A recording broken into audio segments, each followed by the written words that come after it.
عادتیں نسلوں کا پتہ دیتی ہیں۔ آئیے دیکھتے ہیں کس بات میں کتنی سچائی ہے۔ ایک بادشاہ کے دربار میں ایک اجنبی نوکری کے لیے حاضر ہوا۔ قابلیت پوچھی گئی، کہا سیاسی ہوں۔ بادشاہ کے دور میں سیاسی مسئلہ حل کرنے والے کو کہا جاتا تھا۔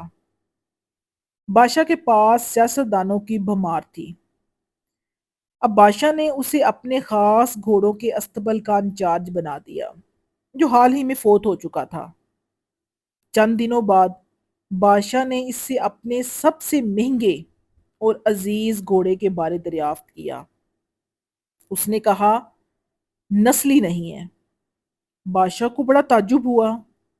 اس نے جنگل سے سائز کو بلا کر دریافت کیا اور اس نے بتایا، گھوڑا تو نسلی ہے، لیکن پیدائش کے وقت اس کی ماں مر گئی تھی اور یہ گائے کا دودھ پی کر اس کے ساتھ پلا ہے۔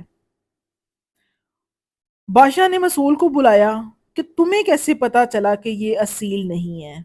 اس نے کہا، جب یہ گھاس کھاتا ہے تو گائے کی طرح سر نیچے کر کے، جبکہ نسلی گھوڑا منہ میں لے کر سر اٹھا لیتا ہے۔ بادشاہ اس کی فراست سے بہت متاثر ہوا اور اس کے گھر اناج، گھی، بنے دمبے، پرندوں کا اعلیٰ گوشت بطور انعام بھجوایا۔ اس کے ساتھ ساتھ بادشاہ نے اسے ملکہ کے محل میں رکھ لیا۔ چند دنوں بعد بادشاہ نے اس سے بیگم کے بارے میں پوچھا اور اس نے کہا، تورو اتوار تو ملکہ جیسے ہیں لیکن شہزادی نہیں ہیں۔ بادشاہ کے تو جیسے پیروں تلے زمین نکل گئی ہو۔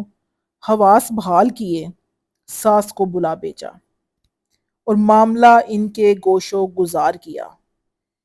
اس نے کہا، حقیقت یہ ہے، تمہارے باپ نے میرے خاوند سے ہماری بیٹی کی پیدائش پر ہی رشتہ مانگ لیا تھا، لیکن ہماری بیٹی 6 ماہ بعد ہی فوت ہو گئی تھی اور ہم تمہاری بادشاہت سے قریبی تعلق قائم کرنے کے لیے کسی کی بچی کو اپنی بیٹی بنا لیا۔ بادشاہ نے اسے دریافت کیا کہ تمہیں کیسے علم ہوا؟ اس نے کہا، اس کا خادموں کے ساتھ سلوک جاہلوں سے بدتر ہے۔ بادشاہ نے اس کی فراست سے خاصا متاثر ہوا اور بہت سا اناج، بھیڑ بکریاں بطور انعام دیں اور ساتھ ہی اسے اپنے دربار میں رکھ لیا۔ کچھ وقت گزرا، اس کو بلا کر اپنے بارے دریافت کیا اور اس نے کہا، بادشاہ جان کی امان۔ بادشاہ نے وعدہ کیا۔ اس نے کہا، نہ تو تم بادشاہ زادے ہو، نہ تمہارا چال چلن بادشاہ والا ہے۔ بادشاہ کو تاؤ آیا مگر جان کی امان دے چکا تھا۔ سیدھا والدہ کے محل پہنچا۔ والدہ نے کہا، یہ سچ ہے، تم ایک چرواہے کے بیٹے ہو، ہماری اولاد نہیں تھی تو تمہیں لے کر پالا۔ بادشاہ نے اس کو بلایا اور پوچھا، تمہیں یہ کیسے علم ہوا؟ اس نے کہا، بادشاہ، جب بادشاہ کسی کو انعام و اکرام دیا کرتے ہیں تو وہ ہیرے، موتی، زیورات کی شکل میں دیتے ہیں، لیکن آپ بھیڑ بکریاں، کھانے پینے کی چیزیں عنایت کرتے ہیں۔ یہ سلوک بادشاہ زادے کا نہیں، کسی چرواہے کے بیٹے کا ہی ہو سکتا ہے۔